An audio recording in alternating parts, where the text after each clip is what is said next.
YouTube, welcome to Donkey Kong. This was Nintendo's first international hit game. It was made in 1981.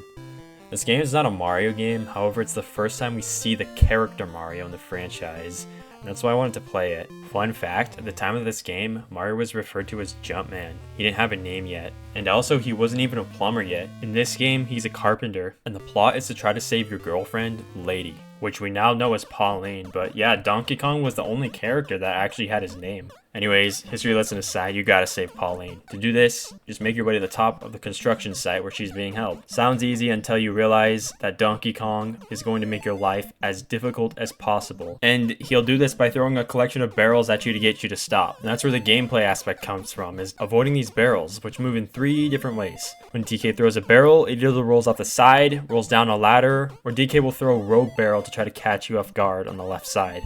You can either jump over the barrel, which rewards points, avoid them by using the ladder, or you can use the mallet to destroy the barrels. When you made it to the top, congrats, you have successfully passed stage 1 out of 3. Now you need to make your way back to the top again. As you can see here, you can optionally recover Pauline's lost items for points.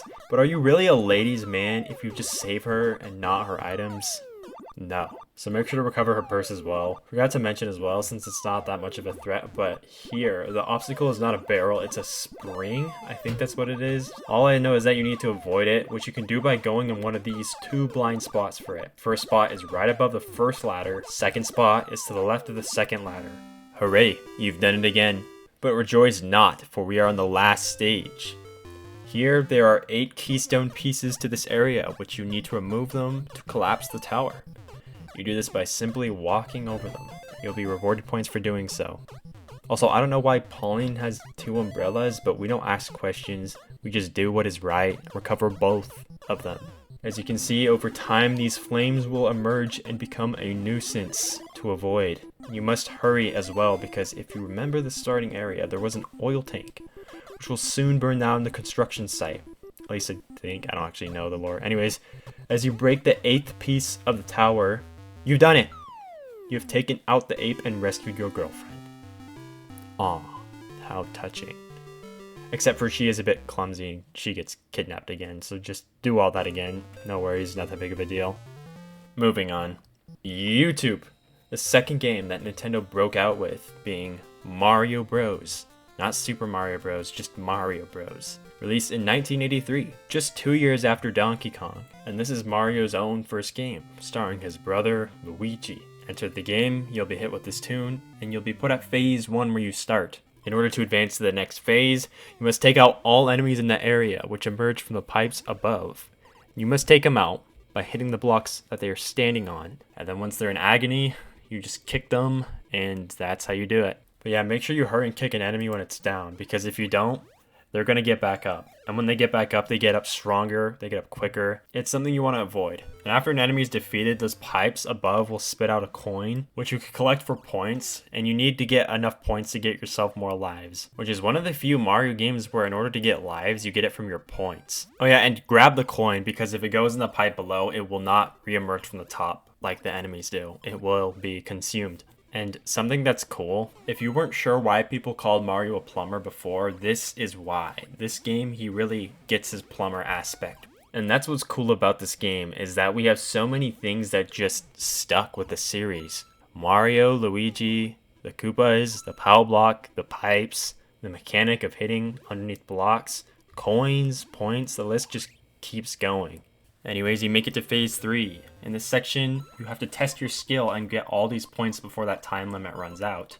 If you successfully get all these coins, you'll be hit with a point jackpot, which, if you recall, you do need at least 20,000 points in order to get a life. But yeah, I barely made it here with 0 seconds. You can see how surprised I was. And something I want to get out of the way is that the way this game renders things is that some enemies flash, and because of that, my recording software couldn't pick it up. So some enemies will look off, and Mario's movement also looks a bit off. Just wanted to make that clear. Onward to phase 4, we get hit with new content. You can see here we have new enemies. You have to hit these guys twice in order to take them out. Well, the first time you hit them, they are going to have a speed increase. These guys are a bit tricky. Another thing I glossed over is that when the last enemy's standing, they become purple and they get very quick. And because of how these guys work, they get super quick. Once you take out the last guy and make it to phase 5, you'll see that in phase 5 they mix it up. They have these crab enemies and they have these Koopas.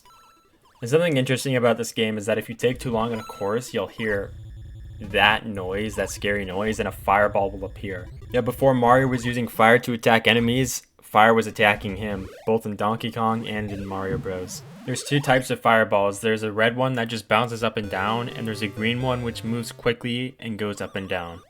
Not a lot of new content, so we'll move on to phase 6 here. We'll see these enemies, these fly enemies. These actually show up in this game and Super Mario Land, and I believe that's it. You don't see them anywhere else. As for the crabs, I believe they're only in this game as well. I don't know, we'll see. Alright, there is one last new enemy in this game, which is a freeze guy, which appears in phase 8 and 9. If you don't take him out quickly enough, he's going to explode and he's going to freeze the platform. And I believe I've covered all the content for this game, other than a few other tricks you can do, such as point stacking.